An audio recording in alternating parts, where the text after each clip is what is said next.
It's the Blues Rock Show with Pete Francis and Willie Witten. Welcome to the Blues Rock Show. I'm Pete Francis, joined by Willie Witten.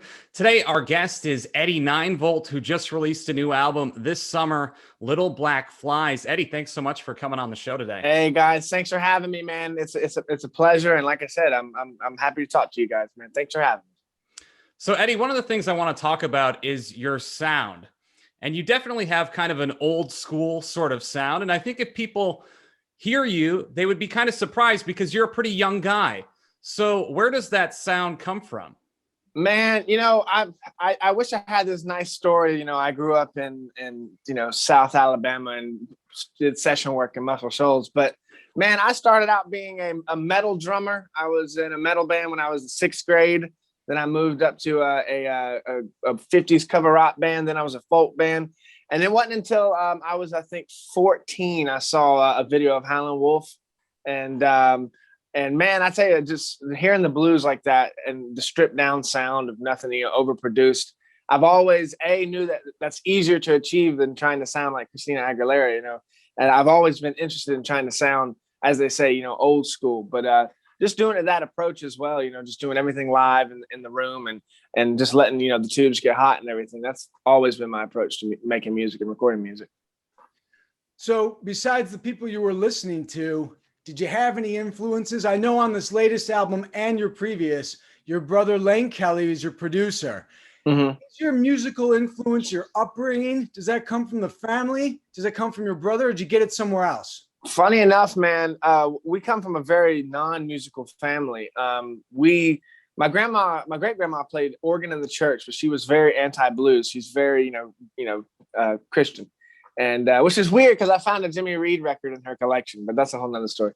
But yeah, we had my uncle will say he was a fraternity, guitar player. He was good enough to play a few chords, but he was mainly good at talking in front of people, and we would have these, get-togethers and cookouts and fish fries and stuff down at my grandparents' farm, where I actually made left my soul in Memphis. But I would kind of watch him, how he would just come off the cuff and say, make up lyrics. And that went a lot into Little Black Flies. It was, a lot of it was made up lyrics on the spot, just of years and years of practicing and playing at live venues. But it was mainly just going out, and YouTube was a big influence. So it's like the best of, encyclopedia for musicians, honestly. Growing up, Eddie, did any of your friends listen to this type of music, blues? No, man. So, I eventually didn't think so. I eventually found some kids my age, kids, I'd say, but, now we're all old. But, I remember all my friends were going to school in their jacked up trucks with listening to rap and country. And I had a 98 Ford Explorer that barely worked. And I remember the only CD that I had that would work in the car was Howlin' Wolf's London Sessions. And I would be running in listening to, I can't think of the song right now, but and people would just be looking at me like, what are you doing? And then my car broke down, so I had to go back on the bus. That was 1 week I got to drive to school. That's not bad. That's pretty good. So this sound, and we'll talk about more when we get to the album. Why is it that you're drawn to that sound? And I'm not talking so much about the blues itself, mm-hmm. the ethos of the blues. I'm talking about, because people can record blues in many different ways. There are very clean blues players, very clean blues singers, soul singers. Mm-hmm. But the sound that you tend to on Left My Soul in Memphis and Little Black Flies, it's very gritty. Yeah. Well, that's it goes back to, I could go on a whole another hour conversation of like nerdy, recording stuff. I get into a lot of cool old stuff. I can't really afford much. I got a few old compressors and stuff back here, but I find, I don't know, you hear those old records, and a lot of people, when they first came out, a lot of it wasn't distorted. A lot of it was, when it was hitting the tape deck and all that. That's where the distortion comes from, is hitting the tape hard. And when they were, actually tracking this stuff back in the day, it was clean. Over time, you copy the tape, it gets kind of distorted. And that's what we kind of, a lot of people, they hear they hear the distortion of the saturation, and that's what they think old school. And nowadays with all we got, the computer and everything, we have so many just things, you know, you can do and just with the press of a button. But I try to do it more organically, if that makes sense. Like I try to do, you know, if I need a reverb sound, instead of using a fake reverb in the box, as they say, I'll run my vocals through my old Super Reverb amp, and I'll use the reverb out of that.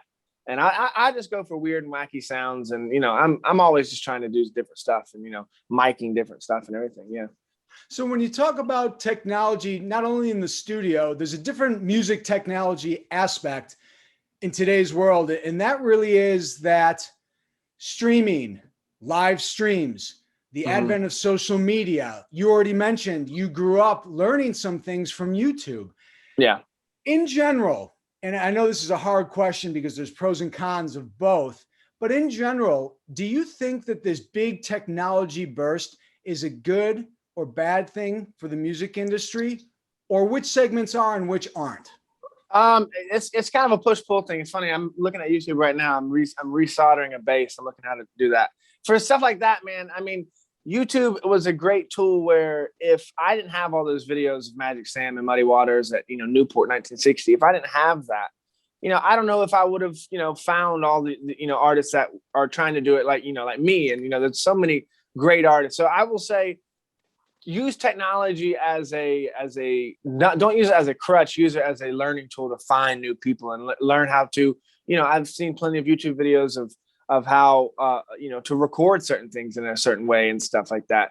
And so, I mean, you know, with streaming, in one sense, it's made it easier. In one sense, it's made it a lot harder. And one thing that I've realized in the last month is I've sold more vinyl, you know, I've sold more vinyl than I have almost, you know, and CDs for sure. And I mean, so there's always going to be this need for genuine product, genuine feel, and just aesthetic and all that. I mean, because, you know, that's the hard part about putting out an album is, you know, that's why I did a total different Spotify sequence versus what's on my CDs and vinyl. On Spotify, you know, everyone's attention span is like so quick. So I have all the best songs for, you know, boom, boom, boom, boom, boom. On the record, you know, you kind of have it a more old fashioned way where, you know, you have a good A side and then a B side, but it's all different, man. It's all changing. You just got to be able to hop on the saddle and be able to ride it for a while, if that makes sense. No, that absolutely makes sense. Yeah. So if you had the choice of having streaming or not having streaming, what would you choose? You know, I don't know, man. I wish. It's a double-edged sword, man, because there's a lot of people that found out about me from Spotify and iTunes and all that. And, you know, if I said, oh, I wouldn't want to do streaming, there'd be a lot of fans that, you know, wouldn't see me. There's been a lot of fans recently come from, you know, podcasts. Like, you know, Theo Vaughn was a famous comedian. He's been playing my record and stuff. So, I mean, you know, I wish I could go back. You know, people say, well, what would you wish you could go back? What year? I wish I could go back to the 20s, man, be a musician in the 20s. Like during Prohibition, that had to be crazy, man. Like, because that's, you know, there was the record players weren't loud enough. So you had to hire, you know, bands, which is kind of funny now because, you know, in the last 5 years, we started doing these house shows. And in a sense, it's kind of like the 20s again. And, you know, these, you know, pre-COVID and after COVID of just all these house parties that are slam packed with people just walking around with cosmopolitans. It's weird. It's a fun. I got stories, but I don't know if I can share them though. But maybe another day. You know, yeah, that sounds fair. I'd like to talk a little bit about Little Black Flies, your most recent album, your second full-length LP. And the first thing I want to get into, I hadn't thought of it before because it never crossed my mind. What is the track rundown on the vinyl, if you don't mind sharing it? Because you just mentioned that they're not the same. Yeah, man. I wish I had one in front of me. They're all in the back in the office. Or what are the big changes? Big changes, basically. Little Black Flies starts off the record. Obviously, it's my favorite song. It's a lot of people's favorite song. And I think Doll Me Around comes in next. It's just a different, you know, track list. And then back in the day, you know, when you had an album, you had the first song on the A side good and the first side on the B side good. Because, you know, if the record was good enough for somebody to flip it over, you better make, you know, the first track on B side good too. And so I think on the B side of that one's 3 a.m. in Chicago, which, you know, was honestly taking off bigger than Little Black Flies on Spotify, which is crazy, which I'm proud of either way, though. We were having a conversation right before we came on. I was telling Willie that was my favorite track from the album. Yeah, man. 3 a.m. in Chicago is an old song. You know, a lot of these songs I work here and I do everything. You know, we did the record even right. I was standing right here when I was singing. You know, we all did it in this little tiny living room, and but I demoed a lot of stuff, and you know, I have so many demo tracks, and then I go back and listen to it. Then I call the band in. You know, we listen to it, we learn it, we track it. But 3 a.m. in Chicago was one of my favorite earlier on, probably the first 3 songs that I wrote that I was like, this is you know, a good one out of the bunch.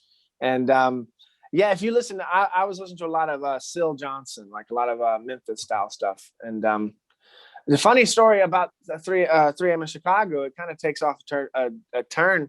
The first like 5 lyrics is about like an acid trip, and then I don't know why it turned to this like you know stuff about America and poverty and stuff.